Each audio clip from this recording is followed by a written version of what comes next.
5 concluzii de la summitul de la Haga NATO favorabile Ucrainei.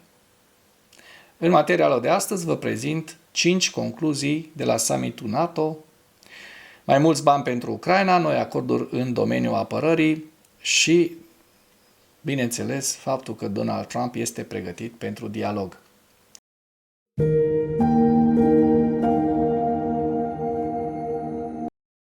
O zi măreață pentru NATO. Așa a rezumat președintele american Donald Trump ultima zi a summitului liderilor statelor membre ale Alianței de la Haga. Aliații au fost în cele din urmă au fost de acord și cu ceea ce a cerut Trump de la summitul NATO din 2018, în timpul primului său mandat, s-a întâmplat, adică mărirea procentului din PIB alocat apărării. Liderii au convenit să majoreze cheltuielile pentru apărare la 5% din PIB în următorul deceniu. Vom transfera treptat povara de la Statele Unite către europeni și canadieni, a promis secretarul general al NATO, Mark Rutte. Este adevărat, așa cum a remarcat The New York Times. Formularea vagă a comunicatului, în special aliații au fost de acord, conține o anumită eroare față de membrii individuali ai alianței, care încă nu susțin cu adevărat o astfel de poziție, dar pe fondul obiectivului principal al declarației de a face pe plac lui Trump, acestea sunt fleacuri.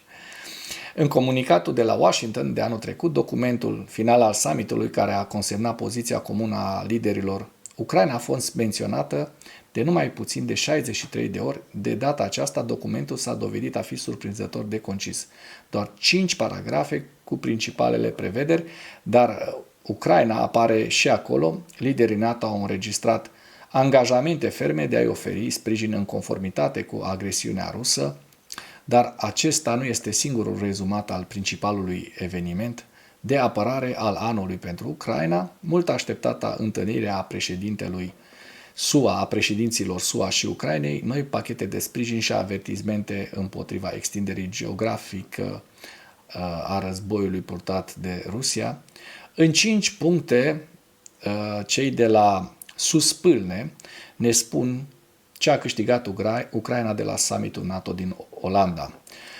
1. Sprijinul pentru Ucraina face acum parte din cheltuielile de apărare ale țărilor NATO, în contextul discuțiilor dintre statele membre NATO, privind necesitatea creșterii cheltuielilor pentru apărare. Președintele Zelenski a declarat: Ucraina ar dori 0,25% din industria de apărare a aliaților să fie de ajutor. De fapt, este 0,25% din PIB, așa cum veți vedea mai jos, după cum a remarcat Zelenski la o întâlnire cu jurnaliștii înainte de plecarea de la summitul de la Haga.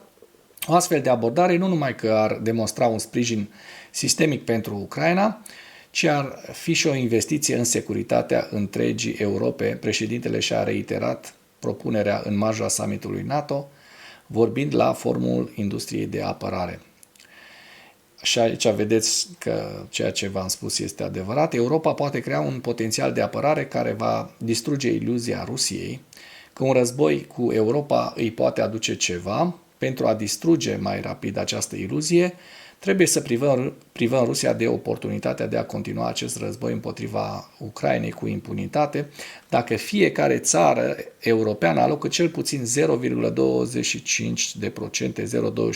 0,25% din PIB-ul său pentru acest lucru și suntem recunoscători acelor țări care își asumă mai multe angajamente, precum Olanda, Norvegia, Suedia și angajamente atât de mari precum Germania.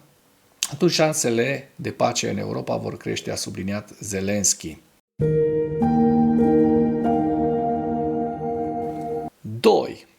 Zelenski și Trump au avut o întâlnire semnificativă în marja summitului. A fost prima conversație personală dintre Trump și Zelenski de când liderii s-au întâlnit așa pe scurt, într-un timp foarte scurt, la Vatican la începutul lunii mai, unde au participat la înmormântarea Papei Francisc. Comunicarea în marja summitului G7 din Canada s-a întrerupt acum câteva zile, acum 10 zile, când Trump a decis să-și încheie participarea la summit mai devreme. De data aceasta, liderii au putut să se întâlnească cu delegațiile lor pentru discuțiile care au durat aproximativ 50 de minute. În ciuda așteptărilor, presa nu a fost invitată la discursul final, iar rezultatele conversației au devenit cunoscute doar în mesajul lui Volodymyr Zelensky. Acesta a numit-o semnificativă și a spus că liderii au discutat despre cum să obțină un armistițiu și o pace reală. Însă Trump nu a confirmat această informație. Zelensky ulterior a adăugat câteva detalii. El și Trump au vorbit despre achiziționarea de sisteme de apărare aeriană fabricate în America și despre posibila producție comună de drone. Am discutat despre protecția poporului nostru, în principal despre achiziționarea de sisteme americane de apărare aeriană și pentru a acoperi orașele, poporul, bisericile, infrastructura noastră. Ucraina este gata să cumpere aceste echipamente și să sprijine producătorii americani de arme. Europa poate ajuta. De asemenea, am vorbit despre posibila producție comună de drone. Ne putem consolida reciproc, a spus Zelensky. Vedem întâlnirea, întâlnirea în marja summitului Haga dintre Donald Trump și Zelensky. O să mă întrebați de ce nu mai spun și Krasnov.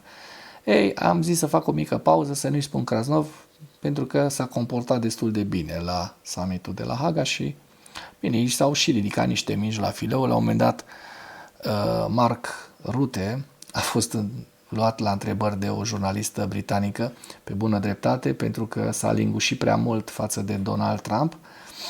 Dar, ca idee, summitul a fost un succes. 3.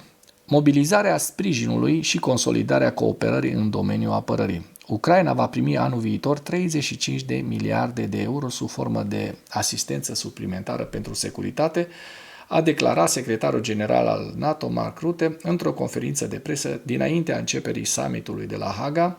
Aliații europeni NATO și-au mărit propria contribuție pentru a ajuta Ucraina. La începutul anului aceasta era de aproximativ 20 de miliarde de euro. Acum, înainte să sosească luna iulie și să avem mai mult de jumătate de an în față, contribuțiile au ajuns la 35 de miliarde de euro. Aceasta este o dovadă că toți aliații, inclusiv Statele Unite, sunt conștienți de necesitatea de a sprijini Ucraina și de a-i oferi tot ce are nevoie, a declarat secretarul general al NATO. În plus, în marja summitului NATO, Ucraina a ajuns la o serie de acorduri bilaterale privind producția comună a anumitor tipuri de arme, în principal drone. De exemplu, în urma întâlnirii cu prim-ministrul danez Mette Frederiksen, Zelensky a anunțat că Danemarca va fi prima țară care va lansa producția comună de drone și rachete cu rază lungă de acțiune în afara Ucrainei, iar cu o zi mai devreme, ministrul ucrainean al apărării, Rustem Umerov, după întâlnirea cu omologul său danez Truls Lund, a declarat că Kievul și Copenhaga au semnat o scrisoare de intenție pentru a organiza producția comună de arme în Danemarca.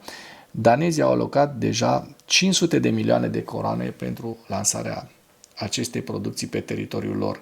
O mică întrebare, România ce face dacă și România s-a gândit să beneficieze după urma acestui parteneriat dintre Uniunea Europeană și Ucraina în construirea de arme. Ar fi bine.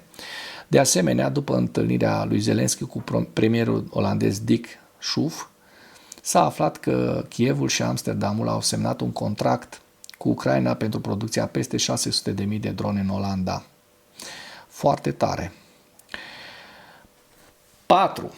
NATO a reafirmat Rusia este un agresor, un stat agresor. În comunicatul final, țările NATO au numit Rusia o amenințare pe termen lung la adresa securității euroatlantice.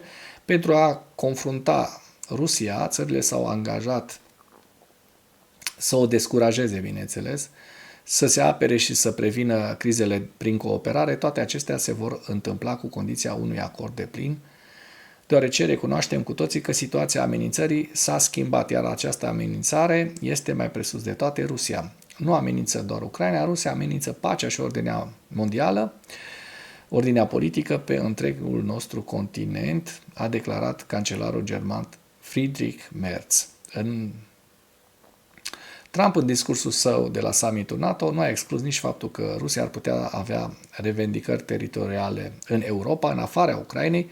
Doar premierul ungar, Viktor Orban, a exprimat o opinie diferită într-o conferință de presă dinaintea sesiunii plenare a liderilor NATO. El a subliniat că principala amenințare la adresa Europei și a alianței nu este Rusia, deoarece este mai slabă decât alianța. Problema mai mare, potrivit liderului ungar, este riscul de a pierde competitivitatea în comerț.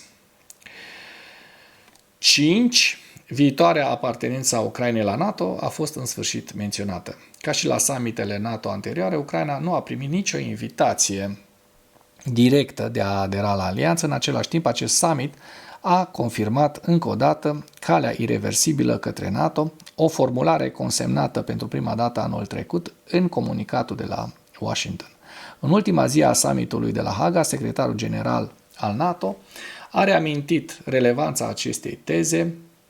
Suntem alături de Ucraina în căutarea păcii și o vom sprijini în calea ireversibilă care ne va permite să ne asigurăm propria libertate și securitate pentru mulți ani de acum înainte, a subliniat Mark Rutte.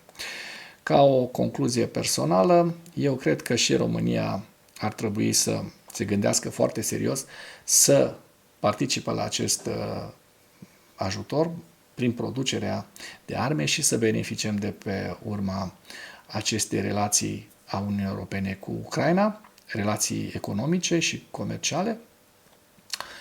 Și, ca fapt divers, mă bucur foarte mult că Olanda a donat României sau a vândut pentru cifra simbolică de 1 euro, a vândut 18 avioane de luptă F-16 și că România, în scurt timp, devine o țară foarte, foarte puternică din punct de vedere al aviației în acest flanc sud-estic. Mulțumesc mult pentru că ați vizionat până la final acest material, iar dacă ați găsit informații utile în videoclip, nu ezitați să distribuiți pentru a ajunge la cât mai multă lume.